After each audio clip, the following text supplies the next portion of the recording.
we call it right wing or left wing, but it's actually pro Modi, anti Modi. I think journalists, like all individuals, have opinions. China wants to come unipolar world where they are the one thing. That is Xi Jinping's wet dream. Never underestimate the voter.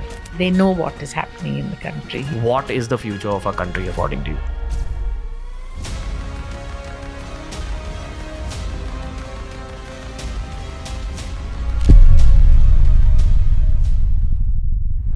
Why don't we do a little breakdown of voter education? You're Okay. the right person for it. Be aware in the sense of read newspapers, watch television, see podcasts, go into YouTube. If your roads are not to your home, if the garbage is not being picked up, if you are unable to breathe the air because of the pollution, these are things which are not being done. Ask questions when people come to you for their vote, or punish them because it's not being done. I'll tell you one example is that long ago I was covering the campaigning of this person called VP Singh, who became Prime Minister of India. He was considered Mr. Clean. He's the one who brought about where reservations were given on the basis of caste. So he's the one who dethroned supposedly Rajiv Gandhi because he brought the whole Bofors allegation. And everywhere he was talking about how he brought rights for the so-called untouchables of India, the Dalits and the other backward castes, and he was talking about all of them. And after he left, then I spoke to the villagers, and when I asked them, he said, "Aap inko vote denge?" He says, "Haan, hum vote denge na. We'll vote because he's a Thakur, we are a Thakur."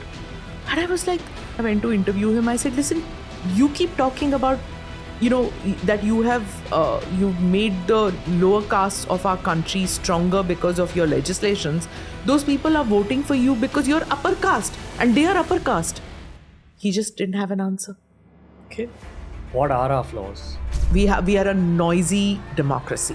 So we are people who will voice our opinions. We have our diversity, which is our strength, but the diversity also causes fissures in our system. At the same time, there are people in this country who believe that despite all our diversities, we are one country, we are one nation. It was a unipolar world, just America. Then there was the G2, that Russia to hati gaya tha, Soviet Union hati gaya tha, Soviet Union broke up, and there's Russia. Now there's China. China has a worldview that this America is a dying, decaying power, it is us. Europe is anyway falling apart because of various reasons. So China wants to come into that single unipolar world where they are the one thing. That is Xi Jinping's wet dream. So he wants that, all right? He wants to be there. Here is an India which is rising and coming up. So it doesn't suit anybody's purpose. Some countries have policymakers who are smart enough and say that, hey, here's a country which is going to become super $1 trillion economy, and we are still in $1 billion economy. Let's join with them. Let's have trade routes with them, free trade agreement with them. While we talk about, that make in India, we should be self-reliant and all, we also look at the world that it's one world. So when you do something good in your country, you share it with others. There is a maturity which is coming in our country now. We're not looking at people who went out of the country as a brain drain. We're looking at them now investing back in our country, right? There's a give and take that happens. So there's a larger worldview, and we are more confident. Your generation is going to get ultra more confident about it. Yeah. Don't shy away from what we are. What is the future of our country according to you? My apprehension is that it will become more and more authoritarian and less democratic. Democracy will be that you go and put your vote in, and that's it. Proper democracy is a lot more than that. It's the freedom to express yourself. So that's one way we can go. And the other is that one thing, I have great faith in the people of India. Never underestimate the voter.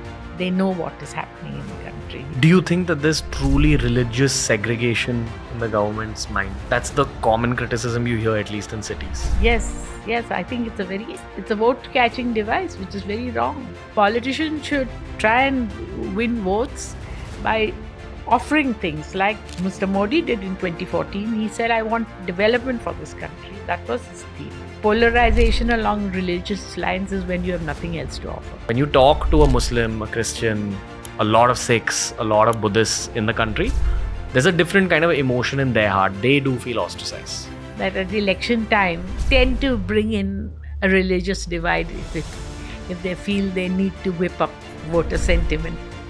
Because as a Hindu young entrepreneur born into upper middle class India, I think I'm in a place of privilege to be having an opinion here. And the honest opinion should come from the minorities. I generally sense a feeling of discomfort in their hearts about their own safety, about their own sense of being Indian, etc. I'm talking to them for like an hour each at least. So you do gauge where the other person's heart is at. There was a strong sense of doing the right thing in order to make money, in order to make us geopolitically stronger because of the geopolitical climate of our times. Within the country, they're focusing on infrastructure. So I said that, if you divide the country for votes, you're not doing this economic game a favor. Because if we truly want to grow as an economy, everyone needs to be happy and working together and united. And they all agreed. Now, as a political journalist, you don't agree? At some of the issues, I am not one of those who believes that minorities should have special rights. But I at the same time feel that you deliberately, raise certain issues to create a divide at election time. Okay. It's not necessarily a pattern all the time, but unfortunately, it is being whipped up. When they do see themselves as sort of a Hindu Rashtra,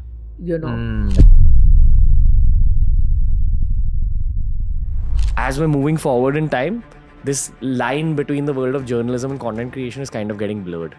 Please correct me if I'm wrong. No, you have a point. But I think as journalists, that we have more responsibility, I think. Yeah. Because we are supposed to be serving a purpose. We are called the fourth pillar of democracy. At the end of the day, I've always said we are all storytellers. We are all telling something to the audience. And the audience has increasingly stopped distinguishing between news and reels and shorts and everything else. For them, what is coming on their phone, they like a video, they don't like a video. Have you seen The Social Dilemma? It's a documentary about algorithms on Netflix and how algorithms control the whole world now. So for example, in the American silo, everyone's on their right wing or their left wing, and it's usually on two extreme ends.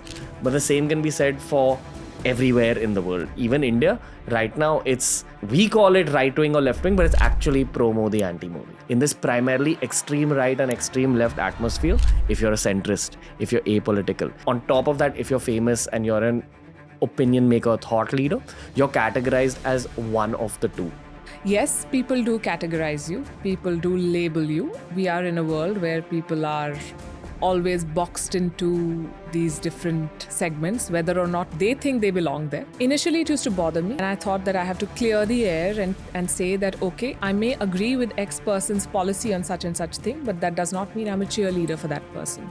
And there are two parts to this. One, most of this opinion flows from Twitter. How big is Twitter in India? 1.4 billion people. 140 crores. There's just a handful of people. Maybe there are 200 people with blue ticks and whatever who are calling you Godi media or whatever it is at this. But that's just them. I also look at the audience that is watching me. I also look at the trend in which this country is voting. I think journalists, like all individuals, have opinion. The way in which the word has come to be understood. Only unbiased journalism is credible journalism.